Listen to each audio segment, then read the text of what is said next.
Uprooted Theatrical Studios presents. Hello.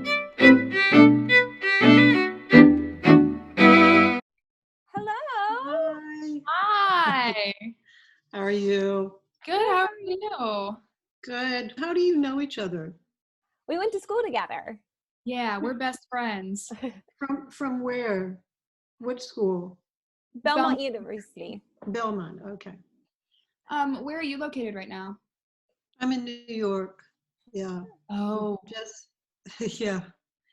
It's quite a time. how are you doing with the quarantine and everything? Oh, it's been really surreal and hard. But what are you going to do? And I'm glad I made it back from Turkey. I was in Turkey right up until the 14th, and I was actually teaching a course in Troy, in Turkey, and which ended with a reading of my Trojan women in Troy, in this little amphitheater that's part of the ruins of Troy. And it's just like, I couldn't believe it. It's just an amazing thing to be a part of that. You just gave me chills hearing that. It was just ridiculously moving and just one of those great experiences that you never expect to have in this life. I mean, I never thought I'd get to Troy, but this whole, the chance to teach there it was a whole bunch of classics, graduate students in classics. So I was the only person who didn't know ancient Greek. But I took advantage of that. I had them translate part of their part into ancient Greek, and some of it spoken in that, and some of it was spoken in their first languages. It was a very international group, so we did it like that. But I think I think I wrote in the introduction that the way that this first came into being was for a reading that I did with refugees from the former Yugoslavia, and who all translated their parts into their own language, and part of the parts were read in that language and part in English, and the idea being that if you only knew one of the languages, you would be able to understand the whole thing. Yeah. So I've gotten used to sort of taking the piece apart and having people translate it and put it into all the languages that are present in the cast. What I think is so incredible about this piece is it's so universal. It's something that is so tragic, and I think that when we look at ancient Greek pieces, a lot of times it is about the heroes and the male figures, and the women figures are sometimes they're the villains, or they just don't get to see things from their point of view. So doing these shows, and I've been reading like through the anthology, and I was reading Iphigenia and Other Daughters last night, and just seeing these women in ways that they aren't really usually portrayed is really interesting, and kind of, what's the word I'm looking for? Freeing as a woman to see that these are more than just two-dimensional figures. When there will ever be a time when people will want to sit in close proximity to strangers and watch a play, who knows when that will ever happen again. But in the meantime, I think you're absolutely right. We have to take care of our art form, and we have to take care of the people who practice it, and find some way to connect, whether it's in these Zoom platforms or in some way to connect with each other as theater artists, but also with the literature, and keep on, thinking as theater people. Yeah. I mean, I've been teaching playwriting at Barnard for 27 years now, and also I've been writing for, more than half of my life, and I still find plays really hard to read. And I always tell people, the students, you're not alone in finding this hard to do, because, you know, a play isn't the same thing as a performance. And, you know, most of the work that you need to do as an audience member, you know, as a reader, you have an enormous amount to do, because it's just the blueprint for the experience. It's not the thing. But I do think that reading plays is just as important as anything in terms of understanding the art form and staying inside it. So we have a number of questions for you regarding lots of different things. Great. Some of which we might know the answers to from having read the anthology and the intros and all of that, but some of our viewers have not had that opportunity yet. So it may seem a little like, oh, don't you know this? We just want to make sure that everybody else gets to know it as well. Sure. So You want to take it away, Madison? I got it. So you've been writing for a while, and we were wondering what inspired you to write your first piece. Oh,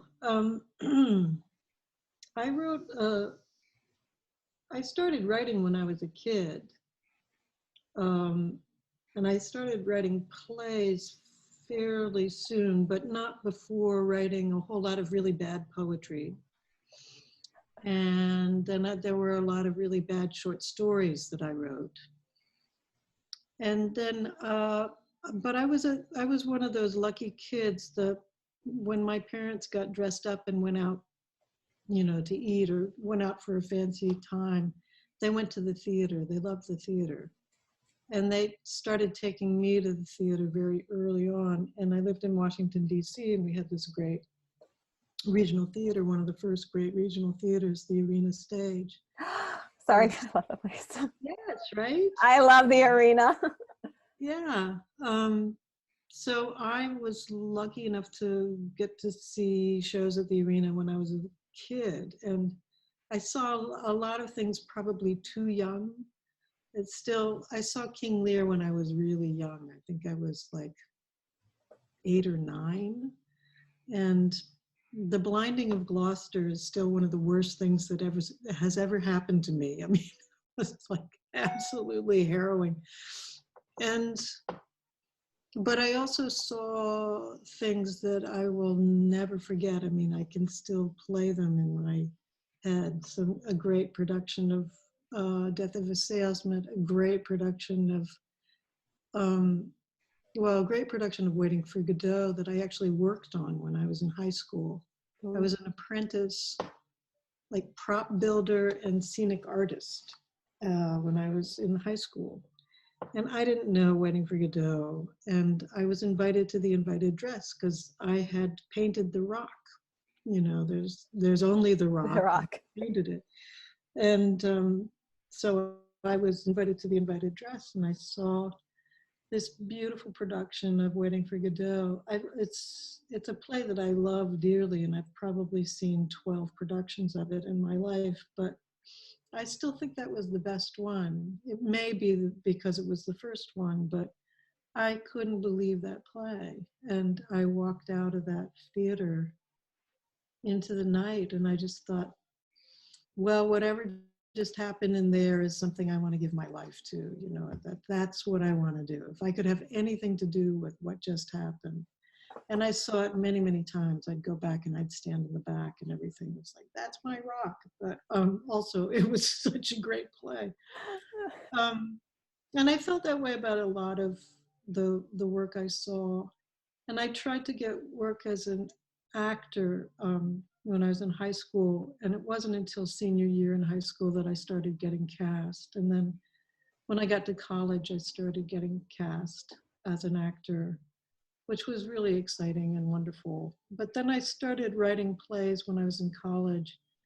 And ultimately, I went through 7 majors before I finally just gave in and decided I was a theater studies major. But ultimately, I wrote a play in college that was okay. I mean, you know, it sort of got me off to that start that I needed to make. And And then I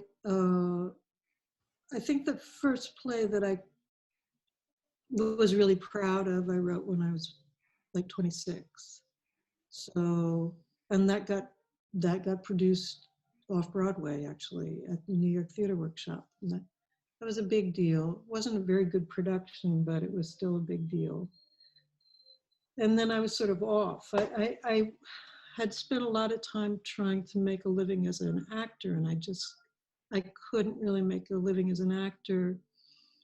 And I was painting scenery. That was how I made a living. And then I realized I was working as hard to get scenic art jobs as I would have been working to get acting jobs. And all of a sudden the playwriting started to take off. And the first big success I had was for a play called Days and Nights Within, which is out of print. And it's a 2-character play that was done at the Humana Festival at Actors Theater of Louisville back in the 80s.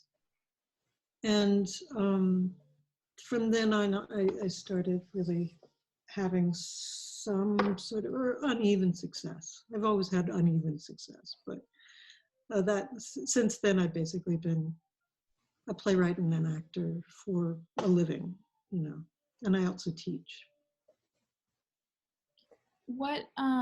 So you've said that you teach at Barnard College. What kind of got you into that? Like, what do you like about teaching? I like my students a lot. And I feel like I have about 13 things that I can really teach well. But 13 things is a fair number of things, and they're worthwhile things to know if you're going to be a playwright. And it sort of takes 13 weeks to teach a course. And I do find that I feel like whatever I have to say and whatever I have to give, I probably should be passing on, because it's hard-won knowledge. And if the only thing that I can urge my students toward is to try and find their own voice, as opposed to, a sort of textbook voice. This idea that there is a way to do it, to write a play, I think is just simply not true. And every play I've ever written demands a different playwright, And every time I think, oh, I know how to do this, I don't know how to do this, So I think it's helpful for students to hear that from somebody who's been doing it as long as I've been doing it. Oh, that's great You advice. have to reinvent that wheel every single time. Mm-hmm. Okay, so I'm curious. You said you started out as acting. Now I'm curious, how did you get involved with the very first production of Angels in America? Oh, well, Tony and I were already good friends and colleagues as playwrights. And he was at New York Theater Workshop when my first play was done there. Oh, cool. And he was there as the associate artistic director. And we got to know each other then, and he kept giving me these really good notes. And at one point I said, "You're not really a director, right? You're really a playwright." And he said, "Well, I sort of write plays, and I have a company of some friends who sort of do these plays." And I thought, oh, how sweet. And I said, why don't you show me one of your plays, as this, person who was like a professional playwright. And then I read his play and I think, well, fuck, he's a genius. So I trotted over to my agent. I said, there's a guy who doesn't have an agent, and he's really, really good, and you have to take him. And she took a lot of persuasion to take him on. And neither of them, by the way, remembers it this way, but it's true. They don't remember that I was the person who put them into, he has now made her a very wealthy woman. And anyway, so I took him over to Joyce, and she took him on, and lo and behold, he became Tony Kushner. So I moved out to San Francisco because I wasn't getting any work as an actor in New York, and it was just New York in the late 80s was the part of New York that I was living in, which was basically Harlem, was a really rotten time, and tough to live there. And I just couldn't make it. And it was just, so I moved out. My husband at the time was an actor, and he got a job working at ACT in San Francisco, the great theater company. Yeah. And so I thought, well, we'll move out, and we did. And I all of a sudden started getting acting work because it was a smaller acting pool, and I had a couple of successes, and all of a sudden I had a real career as an actor. And I was getting to do some of the great parts, which I would never have gotten if I'd stayed in New York. I got to play Hedda Gabler, and, I did Shakespeare. It was like I got to do some stuff that was worth doing instead of standing around waiting for, general casting calls or going in for commercials or going in for little soap opera parts where I'd say, get the gurney, and it was not worth my time to stay. But all of a sudden in San Francisco, it was a very exciting time to be there in the late 80s, early 90s. And Tony was working with a theater company called the Eureka in San Francisco. And I was sort of part of that company of actors who worked there. And he at one point said, I think I'm going to write this little sort of chamber piece, little tiny play about some Mormons and maybe Roy Cohn. I've just been thinking about that. And I just loved the fact that he thought it was going to be this little chamber piece. But he started writing it for the Eureka Theater Company, and the Eureka Theater Company there were more men than women. So he suddenly had to bring in female characters, and that brought Harper in, and it brought, and then he started writing this humongous thing. And we did a reading of it in like 1987 in the green room at this little tiny theater. And I just remember it was like, oh, this is a whole other level of good. It's really extraordinary. And I thought, well, we'll be doing this in people's basements for the rest of our lives because it's too good. I mean, nobody is going to really appreciate how great this is. And it's too sort of revolutionary to work for the general public. And of course, I completely underestimated what American theater people would actually be able to appreciate. Anyway, my dear friend Sigrid Werschmidt was the original person that he thought of for the angel. This was when the angel basically had one line, which was, "Greetings, prophet, the great work begins, the messenger has arrived," But back then he was thinking that the angel was going to be written for Sigrid, who was an extraordinary actress and a great, great person. And Sigrid got sick, and she had cancer, and over the course of a year she died. And I'd been filling in for her doing readings and workshops and stuff like that, but it was her part initially. And when she died, Tony sort of rethought the whole character, and rejiggered some of the parts. And anyway, I ended up playing the angel. And then he was in the process of developing the piece, and then he started writing parts for me that were like the Sister Ella chapter, the Mormon real estate woman, the nurse, Emily, and the soup lady,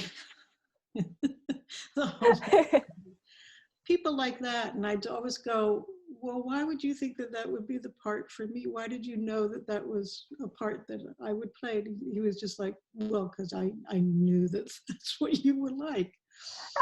And then he finished Millennium Approaches, well, he was coming towards finishing it, and then he realized it's really got to be 2 plays. And I remember asking him why he thought that, because it was already a big play. And he said the characters can't change fast enough. And I just thought, okay, that makes perfect sense. And so the play Perestroika really is, it's called Perestroika, which is the Russian word for change. It's about how hard it is and how agonizing it is for human beings to change. And then he started writing the scene in which the angel comes down and delivers what we're calling the Epistle, you know, the letter from on high, which is that human beings have to stop moving. And lo and behold, we have. Yeah, yes. I never thought about that, but yeah, wow. Well, when he wrote it, initially it all seemed so absurd. I mean, that was the funny part, was that it was impossible for human beings to stop moving. And I wrote him the other day and said, has it occurred to you that the angel's epistle, which just we thought was hysterical, has actually come to pass? And he said, yeah, you know, the world has really gone to hell when the most relevant part of the play is the angel's epistle. But anyway, so we went through that whole process, and I ended up being in the early workshops all the way through the Broadway run, which was a remarkable time in my life, and I'll always be grateful for it. Wow, that's an incredible story. It was an amazing time. Mm-hmm.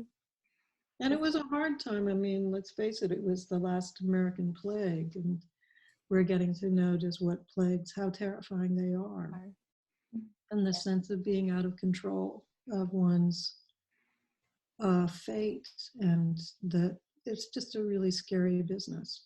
But now the world is involved. It's not just the people who are at risk from AIDS, it's everybody. Mm-hmm. Yeah. So now the world is getting a taste of what it felt like for particularly homosexual men in the late 80s, early 90s. Right. It opens up to a bigger picture now, and I think it's definitely eye-opening for everyone to see how this is affecting the entire world in general. Yeah. It's a wild time, but we're all in it together at this point. I know, and that really is the only good part. I think it's really cool seeing I've just seen so many people bond together, specifically in the arts, trying to help people, whether it's getting like donations going or just opening acting classes, or offering playwriting. I know I know Susan Laurie Parks right now is offering her advice on Facebook on going through like a step-by-step process of how she writes. It's amazing just to see everyone come together in that aspect. Yeah, I've really loved that, because I think that this experience, what we're going through is the world in lockdown like this, is very counter to what the species does in times of trauma, which is we tend to want to gather. Mm-hmm. We tend to want to be in rooms together, and we want to, share the air. And I remember after 9/11, I was in New York during 9/11, and one of the first things I did was to go to the theater. I really wanted to be in, a place with a whole lot of strangers, giving myself over to a story and, experiencing something collectively, breathing the same air. And I just think also we want to gather in order to pitch in and help. Right. So that I live just a few blocks away from the hospital, and it's everything I can do not to want to run over there and do anything to help, give blood even, and it's just not possible. And that's just so counter to everything that my whole being is telling me is right. So I think that this desire to connect, which you guys are addressing, is really powerful, and it's a force for good right now. Thank you. That's honestly, that's one of the main reasons we started it. We wanted to bring people together, and even though it's through a screen, it's not exactly the circumstance we want. I think we There are things that are possible in this medium, and this is possible, and that's a wonderful thing. Awesome. Thank you so much for being a part of it. Sure. Well, another question we have for you. Is there like a certain process you go through when creating like a character you want to portray? Like when you're in the beginning stages? I think it's the same for every actor. You spend a fair amount of time trying to figure out why you say what you say, and what you are in fact saying. And once you have some sense of that, you start actually living it out with your scene partners and figuring out what are the dynamics of the scene. But as an actor, I think, as an actor whose worst habits are to get too much in my head, I think one of the great things about the theater is it puts me in my body and it puts me in the present moment. And I can't retreat into my intellect. I have to, it's a physical experience as much as it is an intellectual experience. And that's why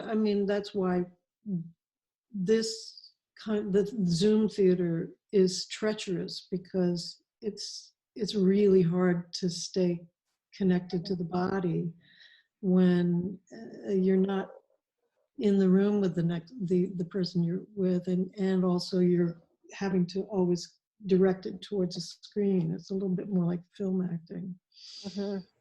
And the challenge in film acting is to stay present and forget about the camera. But it's a skill. It's a skill. Learning to adapt to each setting you have to be in for as an actor. It's definitely, and also to become. I find as an actor, it's really, really important for me to not think about what I look like. So to get away from the screen, at least get away from me on the screen, it would be vital if I were to try to act right now. Right. I have to, get rid of the screen, because I'm all too aware of that green dot that's looking at me. It's easier to forget the audience when they're in the dark and they're way the heck over there. I have a big thing for me is I hate when production photos come out. I know. And I have to look at myself and I'm making this ugly face. I know. But I've always been told, someone gave me the best advice, that they're like, Rachel, if you're making an ugly face, if they catch you a picture of you making an ugly face, that means you're doing your job. Because you should never look pretty. I think part of the reason I'm always thrown by production photos is that I don't think I look like that. I think I look like the character. I don't think I look like me. When I'm on stage as the character, I'm thinking that I look like the character. Right. But if I see a production photo while I'm in the middle of a production, it's like, no, that looks like me. And now I'm going to be thinking about what I look like while I do these things. So I can't look at them until after the production, and generally not even then. Yes, that is definitely, I think it's also just good to never want to compare yourself to anything when you're doing something. I just don't want to be thinking about that. It gets right in the way of the work. I'm distracting. Yeah. So kind of playing off of that question, you talked about how for each piece of writing that you do, you kind of have to take on you have to be a different playwright. What's the process of figuring out what playwright that needs to be? The play will tell you what it wants if you listen hard enough. And if the characters are just not talking, and they're not, if nothing is happening, if everything you do seems forced, then you have to pay attention to that. You can't make a play conform to, it'll just be dead. If you try to make it conform to what you've decided the play should be, it generally will sort of shake off bad ideas because it doesn't want to go there. Mm-hmm. And so there isn't a play I've ever written that I've been proud of that's been exactly what I thought it was supposed to be when I started out. And that's why I don't tend to work from outlines. I tend to, because if I write a very detailed outline of what the play is going to be, then there's no reason for me to write it. The reason to write a play is to find out what the play does and what the play wants to be and how the play is going to end. And I generally don't know how I'm going to do it until I get there. And that's the good part. I mean, I just have to like relax about that. And sometimes it takes a long time to find those endings, and sometimes it takes a long time for the play to find its shape. One of my most produced works is a play called Tongue of a Bird, and that took 8 years to write, I'm afraid to say. But it was partly because I just wouldn't let it be what it wanted to be for the longest time. I had this idea about what that play was, and I wouldn't accept it being what it wanted to be. And I didn't accept that the main character was the one who was most like me, for starters, because I thought, well, she's not interesting. And it's like, well, no, actually, she is the center of the thing, and everything about the thing is turning around that character's arc. You know, just accept it and move on. You know, and once I finally did, it was helpful. But that didn't mean that then all of a sudden all of my problems were solved. I still had to write the play, and it was a tough play to write. But I think anything that matters is going to be difficult to do. I mean, that's certainly been true for me. I know playwrights who write much more quickly than I do. But when I know what I'm doing, I can write very quickly. When I get out of my own way, I can write very quickly. And some plays, like Iphigenia and Other Daughters, I wrote the bulk of that in 3 days. Oh. And, you know, I did major revisions, but the bulk of that was written in 3 days. That's incredible. So sometimes the syrup just pours and you just go, thank you. And you but that's when you think, oh, the play is in charge. I'm not in charge. Mm-hmm. You've just sort of gotten the funnel in the right place. Now, I'm curious, like, will you focus just on one play, or do you sometimes find yourself like you're almost writing like 2 or 3 plays at a time? Well, because some plays have taken so long to write, there have been times when I've written like 2 or 3 plays because I put the other one aside. Mm. But I find it hard to concentrate really actively on more than one at a time. Makes sense. Okay, so to go to your Greek plays, like when you're adapting a Greek play, what are like your first steps you take? Each one of the Greek plays has really been an entirely different animal because they've all been based on different kinds of commissions. Mm-hmm. I generally write toward commissions. I've been lucky that way because I don't write on spec. Mm. The one play that I've ever written on spec without an organization who wanted it is still without a production. I mean, I'm very fond of it, but it's still not found a producer. And so I don't tend to do that. And that's been like 10 years in the making. So, no, I've been commissioned, and all of the Greek plays that I've written thus far have been because an organization said, we'd like you to do something with this, or they said, we'd like you to address this issue, or they said, you know, they sort of gave me a play to adapt and a timeline and some parameters, like we need you to do it with 17 people or whatever. So they've all been really quite different, and like the Persians, which is in that collection, Madison, that you're looking at. That was written very quickly. That was written in about a week.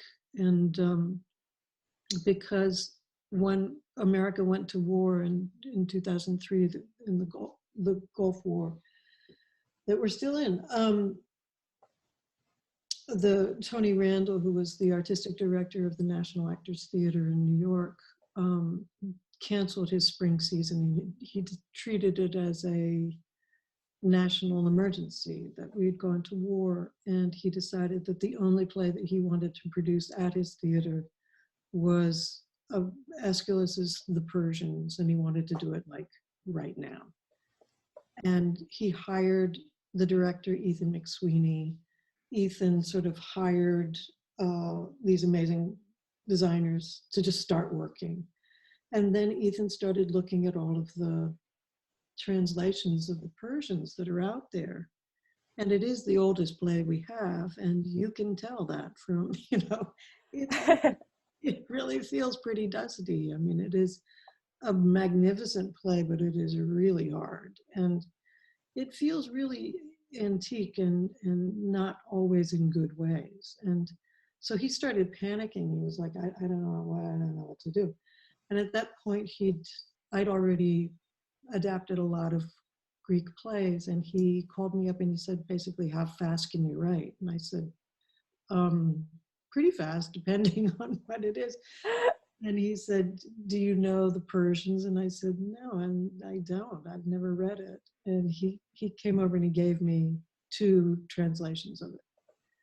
And so I read it, and he said, just start writing, and because we're going into auditions tomorrow. And so they went into auditions with, sides from one of the translations.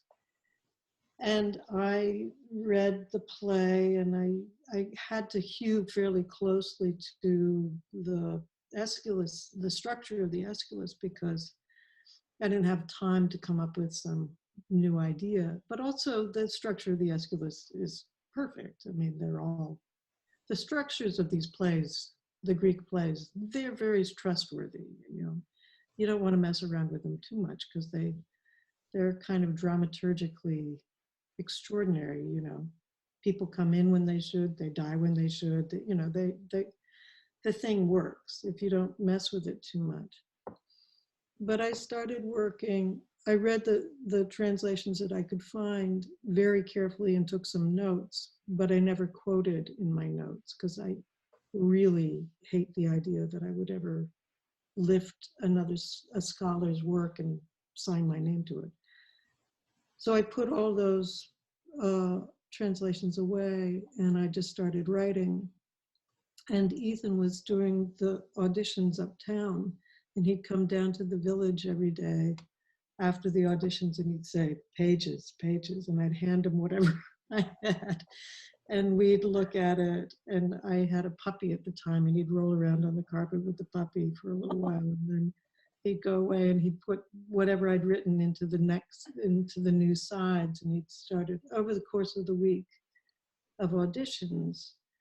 The sides became more and more me and less Aeschylus, until at the end of the week, they were auditioning with only my stuff. And at the end of the week, they had a cast. And on Monday, we began rehearsals. And it was insane. I mean, it was insane. But so for the first time in my life, and surely the only time in my life, the first time I heard my words spoken outside of my own head was in the first rehearsal for a major production in New York of my play. It was insane. So that was a unique experience, but the other ones have been just as particular to their moment and particular to their, whatever was wanted of those productions. And my Trojan Women arose out of my desire to do something with the refugees from the Bosnian War there was a large population of people from the Bosnian War who were living in the mid-90s in New York and New York area, mostly in Astoria and in Queens. You know, Croatians in one neighborhood, Serbs in another neighborhood, and Bosnians in another.